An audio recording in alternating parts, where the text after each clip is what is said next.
الحمد لله رب العالمين الجليل العزيز الأكبر الذي لا راد لما أراد ولا دافع لما قدر من نفع وضرر خالق الجن والبشر ومصنفي كل الأصناف ومحوي الأرض بعد موتها بوابل المطر رافع السماء بغير عمد ينظر ومزينها بزينة الكواكب فيهدي به الذين من استبصر وهو رب رضي على قوم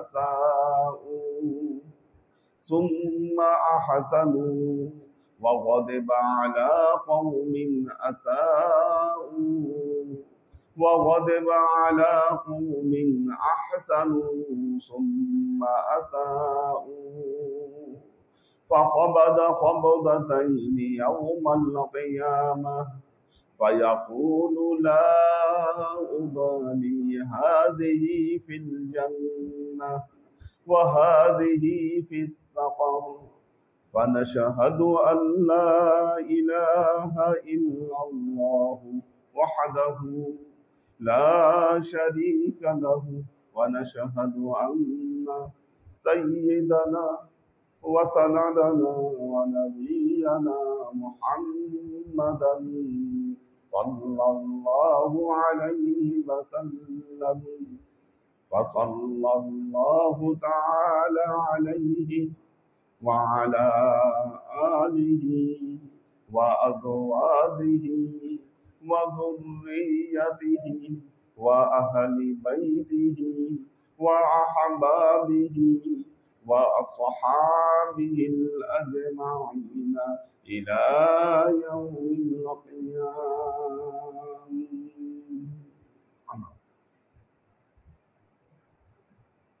عباد الله توبوا إلى الله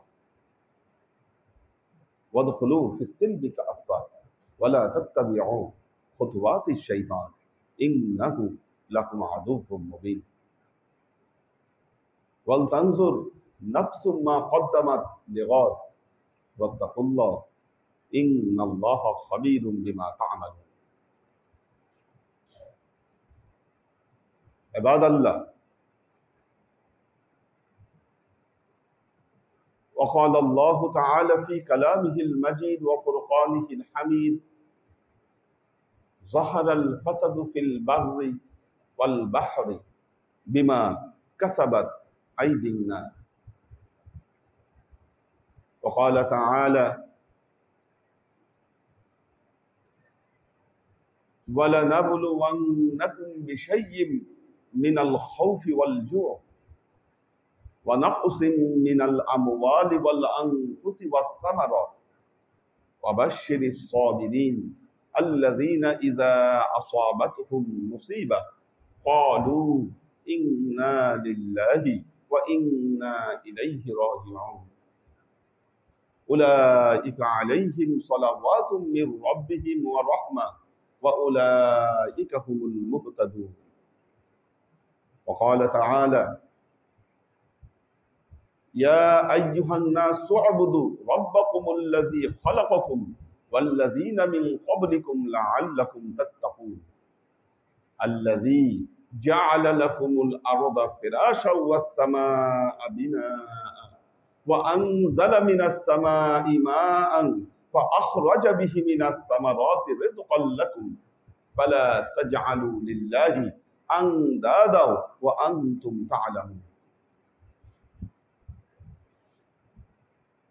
وقال رسول الله صلى الله عليه وسلم عجبا لعبد المؤمنين إن أمره كله خيرا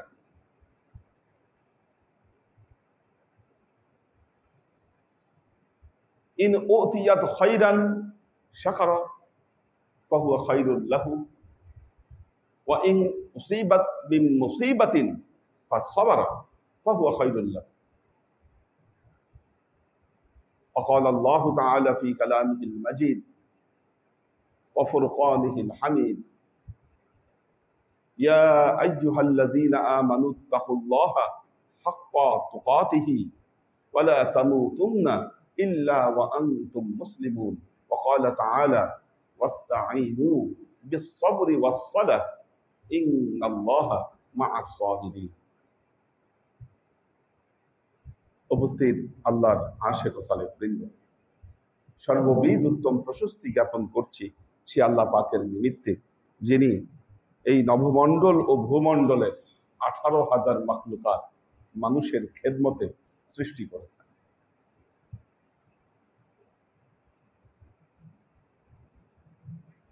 আসমান জমিনের সবকিছু পরোক্ষ এবং প্রত্যক্ষভাবে আমাদের খেদমত করে যাচ্ছে। এরই মধ্যে আমরা দেখি প্রকৃতি আমাদের সাথে কিছু সময় বিরূপ আচরণ করে। আপনারা জানেন যে আমাদের কয়েকদিন ধরে এখানে যে গরম এবং খরা যাচ্ছে, অপরদিকে মরুভূমির দেশ দুবাই, সৌদি আরবিয়া, ওখানে বৃষ্টিতে সয়লাভ হয়ে যাচ্ছে। তার মানে প্রকৃতি আমাদের সাথে বিরূপ আচরণ করছে। ইসলাম কি বলে, এর কারণ কি আর এর প্রতিকার কি? আল্লাহ তার কালামে পাকে ইরশাদ করছেন, এর কারণ হলো তিনটি কারণ ইসলামে নির্দিষ্ট করা হয়েছে। 1 নম্বর কারণ হলো আল্লাহ তার কালামে পাকে ইরশাদ করছেন যাহারাল ফাসাদু ফিল বাররি ওয়াল বাহরি বিমা কাসাবাত আইদিন নাস। আল্লাহ বলছেন যে এই আসমান এবং জমিনে যত ফাসাদ দেখা যায়, যত ফাসাদ সৃষ্টি হয়, অর্থাৎ গোলযোগ যা কিছু সৃষ্টি হয়, কখনো ঝড় আসে, কখনো ভূমিকম্প আসে, কখনো বন্যা তৈরি হয়, এর প্রথম কারণ হলো বিমা কাসাবাত আইদিন নাস, মানুষ নিজে এটাকে কামাই করে নেয়। মানুষ যখন প্রকৃতির সাথে বিরূপ আচরণ করে, এই প্রকৃতিও মানুষের সাথে বিরূপ আচরণ করতে শুরু করে। আল্লাহ কালামে পাকে বলেছেন, আল্লাহ নবী বলেছেন গাছ লাগাও। আপনি গাছ সমানে কাটতে কাটতে একেবারে সবকিছু সাফ করে ফেলছেন। প্রকৃতি আপনার সাথে বিরূপ আচরণ করবে, এটাই স্বাভাবিক। সে আগের মতো স্বাভাবিক আচরণ করবে না, কারণ আপনি তার সাথে অস্বাভাবিক আচরণ করেছেন। আজকে যদি ঢাকা শহর আপনি গাছ শূন্য না করে দিতেন, এখানে এই খারাপ অবস্থা হতো না। আমরা যত্রতত্র, আপনারা জানেন যে চিটাগাঙ্গে মানুষ পাহাড় কাটে এবং পাহাড় কেটে কেটে ঘর বানায়, যার ফলে পাহাড় ধস তৈরি হয় ওখানে একটু বৃষ্টি হলে। পানি আল্লাহ কর্তৃক প্রদত্ত বড় একটা নিয়ামত হলো পানি। পবিত্র কোরআনে আল্লাহ 21 ধরনের পানির কথা বলেছেন, যে মানুষ এই পৃথিবীতে 21 ধরনের পানির সাথে সে পরিচিত হয়। পবিত্র কোরআনের বিশদ বর্ণনা দিয়েছেন এবং আমাদের জীবন ধারণ থেকে শুরু করে সবকিছু এই পানির উপর নির্ভর করছে। আল্লাহ পবিত্র কোরআনে এর বর্ণনা দিয়েছেন। আর এই পানি ব্যবহারের ক্ষেত্রে আমাদেরকে সতর্ক হতে বলেছেন। আপনারা জানেন যে ওযু করার সময় আমাদের সুন্নত হচ্ছে প্রতিটা অঙ্গ আমরা 3 বার করে ধুব, কিন্তু আল্লাহ নবী এমনও দেখিয়েছেন একবার করে ধুইয়ে দেখিয়েছেন যে তোমরা একবার করে ধাও। পানির স্বল্পতার কারণে, পানির অপ্রতুলতার কারণে কিন্তু আমরা অহরহ পানি নষ্ট করছি। আমাদের ঘরের কল আমরা ছেড়ে দিয়ে রাখছি, পানি আমরা যত্রতত্র পানি ফেলছি, যেখানে যতটুকু ব্যবহার না করা দরকার তার চেয়ে বেশি আমরা ব্যবহার করছি। এখন বিজ্ঞানীরা বলছে যে পানির স্তর যতখানি থাকার কথা সেই স্তরে নাই, যতটুকু বাষ্প হয়ে উড়ে যাওয়ার কথা সেরকম পানি পাচ্ছে না আমাদের এখানে, এই জন্য বৃষ্টি হচ্ছে না। এটা কার তৈরি? আমাদের নিজেদের তৈরি। কাজেই যাহারাল ফাসাদু ফিল বাররি ওয়াল বাহরি বিমা কাসাবাত আইদিন নাস, আপনি যখন এই প্রকৃতির সাথে বিরূপ আচরণ করবেন, সেও আপনার সাথে বিরূপ আচরণ করবে, এটা মনে রাখবেন। আল্লাহ কোরআনে এটা স্পষ্ট করে বলে দিয়েছে।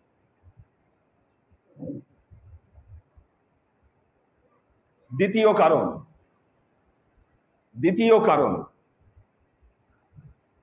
আল্লাহ বলছেন وَلَنَبْلُوَنَّكُمْ بِشَيْءٍ مِّنَ الْخَوْفِ وَالْجُوعِ وَنَقْصٍ مِّنَ الْأَمْوَالِ وَالْأَنفُسِ وَالثَّمَرَاتِ وَبَشِّرِ الصَّابِرِينَ الَّذِينَ إِذَا أَصَابَتْهُمْ مُصِيبَةٌ قَالُوا إِنَّا لِلَّهِ وَإِنَّا إِلَيْهِ راجعون।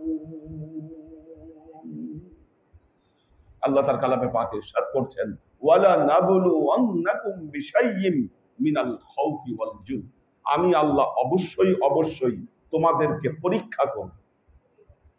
কি দিয়ে? মিনাল খাউফ, আমি তোমাদেরকে টেনশন দিব। ওয়াল জু, দুর্ভিক্ষ দিব। ওয়া নাকসিম মিনাল আমওয়াল, সম্পদ কমায়ে দিব। ওয়াল আনফুস, শারীরিক ত্রুটি বিচ্যুতি দিব। ওয়াস সামারাত, ফল ফলাদি আমি আল্লাহ কমিয়ে দিব। এইভাবে আমি আল্লাহ তোমাদেরকে পরীক্ষা করবো, এটা আমার ইচ্ছা। তোমরা প্রকৃতির সাথে বিরূপ আচরণ করনি, তোমরা কোনো পাপ কাজে লিপ্ত হওনি, তারপর আমি আল্লাহর ইচ্ছা আমি তোমাদেরকে পরীক্ষা করার জন্য তোমাদের এই পরিবেশ আমি তৈরি করব।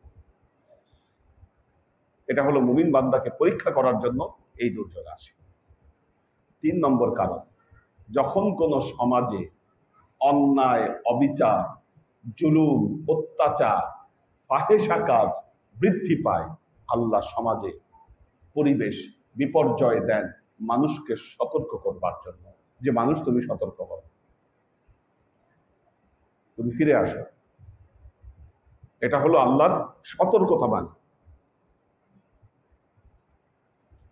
ঝড় আসতেছে, বালা মুসিবত, ভূমিকম্প, দেখবেন যে 2 দিন পর পর আমাদের এরকম ভূমিকম্প আসে, একটা কম্পন দেয়। আল্লাহ সতর্ক করতেছে, সিগন্যাল দিচ্ছে মানুষকে, মানুষ তুমি সতর্ক করো।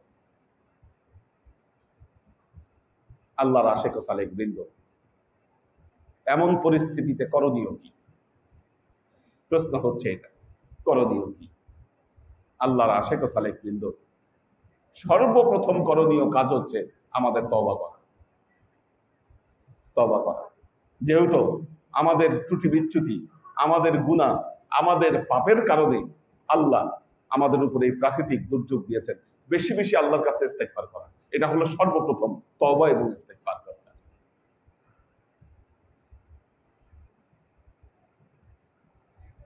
দ্বিতীয়ত, তাকওয়া এবং পরহেজগারিতার পথ অবলম্বন করা। আপনারা জানেন, আমরা যখন গত সেপ্টেম্বরে দুবাইতে গিয়েছি, তখন দেখেছি দুবাইতে মন্দির তৈরি করছে। এবার সেই মন্দির ওরা উদ্বোধন করেছে। আর আল্লাহর কি ইচ্ছা, মন্দির উদ্বোধনের পরেই ওখানে এই প্রাকৃতিক দুর্যোগ নামছে দুবাইতে। এমন পরিস্থিতি, ওদের তো বৃষ্টি আসে না, কাজে ওদের সুয়ারেজ ব্যবস্থা অত ভালো না। পানি এসে ভরে গিয়ে ঘরগুলোতে যে পানি উঠেছে, পানির সাথে সাথে টয়লেটের যত ময়লা সব এই ঘরের মধ্যে গিয়ে উঠছে, আসবাবপত্র সব নষ্ট হয়ে গেছে ওদের। মানে গন্ধে ওরা ঘরে টিকতে পারছে না, এই জন্য বাইরে তাবু করে এদেরকে থাকতে হচ্ছে।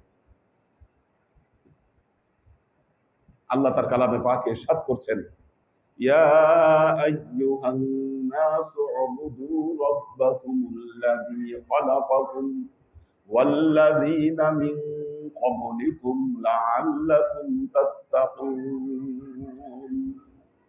হে মানুষেরা, ইয়া আইয়ুহান নাস উবুদু রাব্বাকুমুল্লাযী খালাকাকুম, সেই আল্লাহর ইবাদত করো যিনি তোমাদেরকে সৃষ্টি করেছেন, ওয়াল্লাযীনা মিন ক্বাবলিকুম, এবং তোমাদের পূর্ববর্তী সকল মানুষকে সৃষ্টি করেছেন, সেই আল্লাহর ইবাদত করো। লাআল্লাকুম তাত্তাকুন, যেন তোমরা আল্লাহ ভীত হতে পারো, মুত্তাকি বান্দায় পরিণত হতে পারো। এরপর আল্লাহ উদাহরণ দিচ্ছেন, আল্লাযী জাআলা লাকুমুল আরদা ফিরাশা ওয়াস সামাআ বিনাআ, যেই আল্লাহ তোমাদের জন্য জমিনকে কার্পেটের মতো করে দিয়েছেন, আকাশকে করে দিয়েছেন ছাদের মতো, আর এই আকাশ থেকে তিনি পানি অবতীর্ণ করেছেন, আর এখান থেকে তোমাদের জন্য বিভিন্ন ফল ফলাদি এই জমিন থেকে উৎপন্ন করেছেন। ফালা তাজআলু লিল্লাহি আনদাদা ওয়া আনতুম তা'লামুন, সুতরাং তোমরা আল্লাহর সাথে কোনো প্রতিদ্বন্দ্বী তৈরি করো না তার ইবাদতের ক্ষেত্রে। আপনি পবিত্র ভূমিতে মন্দির বানাবেন, যেখানে শিরক হতো না, আপনি সেখানে শিরক কায়েম করবেন, আর আল্লাহ আপনাকে কি আল্লাহর বন্দেগীর বাদ দিয়ে আপনি অন্য কিছু করবেন, আর প্রাকৃতিক দুর্যোগ আসবেন, আপনি আশা করেন কি? কাজেই আমাদের আল্লাহর ইবাদত তথা একত্ববাদিতায় লিপ্ত হতে হবে। তৃতীয় উপায়, পবিত্র কোরআনে আল্লাহ কিছু দোয়া শিখাই দিয়েছেন এই দুর্যোগ বালা মুসিবত থেকে মুক্তি পাওয়ার জন্য। সূরা বাকারায় যেটা বলছেন, ক্বালু ইন্না লিল্লাহি ওয়া ইন্না ইলাইহি রাজিউন। আমরা সাধারণত মানুষ মারা গেলে আমরা এই দোয়াটা পড়ি, ইন্না লিল্লাহি ওয়া ইন্না ইলাইহি রাজিউন। এটা মুসিবত থেকে বাঁচার দোয়া। কি প্রাকৃতিক দুর্যোগ আসলে এই সমস্ত দুর্যোগে এই দোয়া কি একটা মোক্ষম ঔষধ, আমাদেরকে রক্ষা করতে পারে প্রাকৃতিক দুর্যোগ থেকে এই দোয়াগুলো। লা ইলাহা ইল্লা আনতা সুবহানাকা ইন্নী কুনতু মিনাজ জালিমিন। আল্লাহ শিখিয়েছেন দোয়া ইউনুস, বালা মুসিবত থেকে বাঁচার দোয়া। রাব্বি আন্নী মাসসানিয়াদ দুর ওয়া আনতা আরহামুর রাহিমিন, মুসিবত থেকে বাঁচার দোয়া আল্লাহ শিখিয়েছেন পবিত্র কোরআনে। রাব্বি ইন্নী মাগলুবুন ফান্তাসির, আল্লাহ শিখিয়েছেন। হাসবুনাল্লাহু ওয়া নি'মাল ওয়াকিল, নি'মাল মাওলা ওয়া নি'মান নাসির। আল্লাহ যে দোয়াগুলো শিখিয়েছেন এই দোয়াগুলোর মাধ্যমে আল্লাহর কাছে পানা চাওয়া। সবচেয়ে বড় ব্যাপার হলো এই বৃষ্টি বা অনাবৃষ্টি থেকে মুক্তির জন্য আল্লাহ নবী একটি নামাজ পড়েছেন, সালাতুল ইস্তিসকা, বৃষ্টির জন্য নামাজ। এখন ফেসবুকে অনেকে ট্রল করতেছে যে এই হুজুররা এত নামাজ পড়তেছে কিন্তু বৃষ্টি তো হচ্ছে না। অনেক জায়গায় এই সালাতুল ইস্তিসকার নামাজ পড়া হয়েছে, আপনারা জানেন। তাই সালাতুল ইস্তিসকা পড়েছে কিন্তু বৃষ্টি হচ্ছে না, এটা নিয়ে অনেকে বিরূপ মন্তব্য করতেছে যে এই যে নামাজ পড়তেছে কিন্তু কই নামাজেতে কোনো কাজ হচ্ছে না। আল্লাহ পবিত্র কোরআনে যে শর্ত দিয়েছেন আগে, ওয়াস্তাঈনু বিস-সাবরি ওয়াস-সালাহ, আল্লাহ বলেছেন আল্লাহর কাছে সাহায্য প্রার্থনা করবা দুইটা গুণাবলীর মাধ্যমে। প্রথম হচ্ছে সবর, আগে ধৈর্য ধরতে হবে তোমাকে, ওয়াস-সালাহ, তারপর তুমি নামাজের মাধ্যমে আল্লাহর কাছে তুমি প্রার্থনা করো, অবশ্যই আল্লাহ প্রার্থনা শুনবে। ওয়াস্তাঈনু বিস-সাবরি ওয়াস-সালাহ। এখন আপনি অধৈর্য হবেন, ফেসবুকে এগুলো নিয়ে আপনি ট্রল করবেন, বৃষ্টি আসবে কেমনে বলেন? আপনি তো ধৈর্যশীলতার পরিচয় আল্লাহর কাছে দিতে পারছেন। কাজেই আল্লাহ আশিক ও সালেক বৃন্দ, আমরা যদি আমাদের জীবনকে পরিবর্তন করি,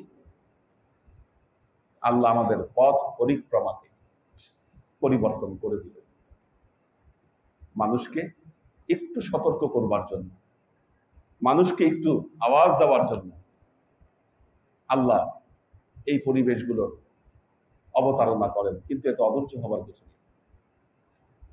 আল্লাহ আমাদেরকে তৌফিক দান করুন, আমরা যেন আল্লাহর পথে সবরের সাথে অবিচল থেকে আল্লাহর ইবাদত বন্দেগী করতে পারি।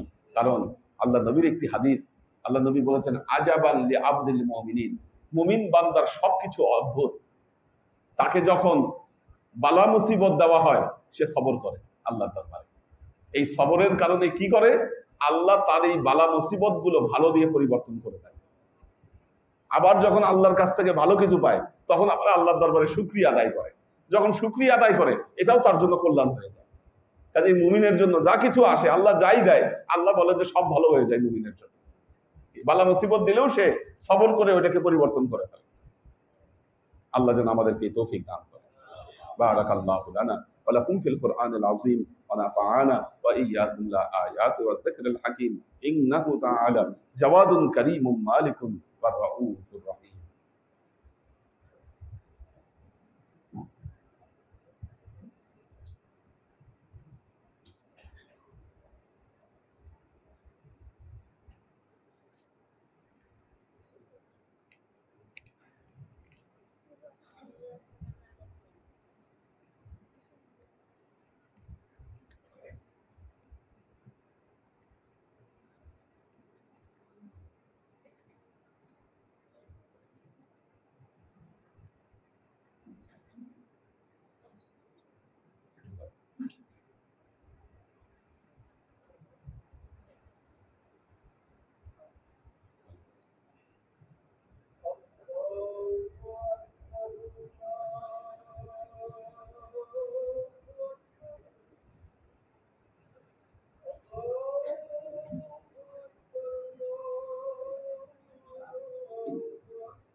الحمد لله الحمد لله رب العالمين العزيز الجليل الأكبر الذي لا راد لما عرض ولا دافع لما قدر من نفع والضرر خالق الجن والبشر ومصنفي كل الأصناف ومحمي الأرض بعد موتها بوابل المطر رافع السماء بغير عمد ينظر ومزينها بزينة القواقب فيهدي به الذين من استبصر وهو رب رضي على قوم أساءوا ثم أحسنوا وغضب على قوم أحسنوا ثم أساءوا فيقبض قبضتين يوم القيامة فيقول لا أبالي هذه في الجنة وهذه في السقر فنشهد أن لا إله إلا الله وحده لا شريك له ونشهد أن سيدنا وسندنا ونبينا محمدا صلى الله عليه وسلم فصلى الله تعالى عليه وعلى آله وأزواجه وذريته وأهل بيته وأحبابه وأصحابه الأجمعين إلى يوم القيامة. أما بعد عباد الله توبوا إلى الله وادخلوا في السلم كافة ولا تتبعوا خطوات الشيطان إنه لكم عدو مبين ولتنظر نفس ما قدمت لغد فاتقوا الله إن الله خبير بما تعملون.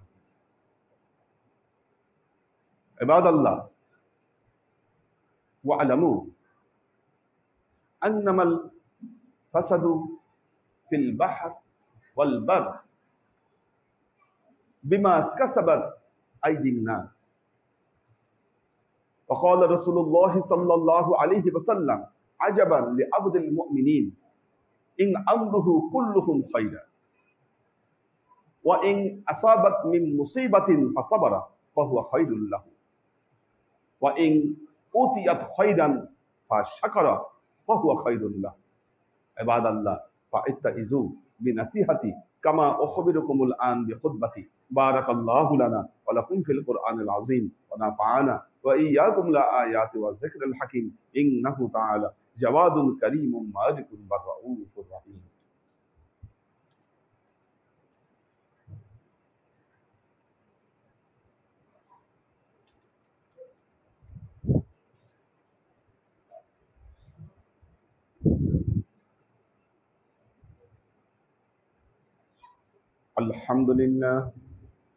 الحمد لله نحمده ونستعينه ونستغفره ونؤمن به ونتوكل عليه ونعوذ بالله من شرور أنفسنا ومن سيئات أعمالنا من يهد الله فهو المهتدي ومن يضلل فلن تجد له وليا مرشدا ونشهد أن لا إله إلا الله وحده لا شريك له ونشهد أن سيدنا وسندنا ونبينا محمدا صلى الله عليه وسلم الذي أرسله الله بالحق بشيرا ونذيرا وداعيا إلى الله بإذنه وسراجا منيرا. وقال تعالى إن الله وملائكته يصلون على النبي يا أيها الذين آمنوا صلوا عليه وسلموا تسليما. اللهم صل على محمد وعلى آل محمد كما صليت على إبراهيم وعلى آل إبراهيم إنك حميد مجيد. اللهم بارك على محمد وعلى آل محمد كما باركت على إبراهيم وعلى آل إبراهيم إنك حميد مجيد. اللهم صل وسلم ورحم وبارك على سيدنا ونبينا وشفيعنا وحبيبنا وقرة أعيننا محمد صلى الله عليه وسلم وعلى آله وأزواجه وذرياته وأهل بيته وأحبابه وأصحابه الأجمعين إلى يوم القيامة، خصوصا على صاحب الصدق عامل المؤمنين أبي بكر الصديق رضي الله تعالى عنه، وعلى صاحب العدل والإحسان عامل المؤمنين عمر بن الخطاب رضي الله تعالى عنه، وعلى صاحب الحياء والإحسان عامل المؤمنين عثمان بن عفان رضي الله تعالى عنه، وعلى صاحب الحلم والعلم والعرفان عامل المؤمنين علي بن أبي طالب رضي الله تعالى عنه، وعلى تمام العشرة المبشرات والتابعين المهديين. اللهم اهد أئمة المسلمين إلى سنة رسول الله صلى الله عليه وسلم. اللهم اغفر أئمة المسلمين مغفرة ظاهرة وباطنة. اللهم أعز الإسلام والمسلمين. اللهم أت أئمة المسلمين فلاحا عظيما. اللهم انصر من نصر دين محمد صلى الله عليه وسلم واجعلنا منهم واخذل من خذل دين محمد صلى الله عليه وسلم ولا تجعلنا منهم. تعدلوا عباد الله رحمكم الله. إن الله يأمركم بالعدل والإحسان وإيتاء ذي القربى وينهى عن الفحشاء والمنكر والبغي يعظكم لعلكم تذكرون. فاذكروني أذكركم واشكروا لي ولا تكفرون.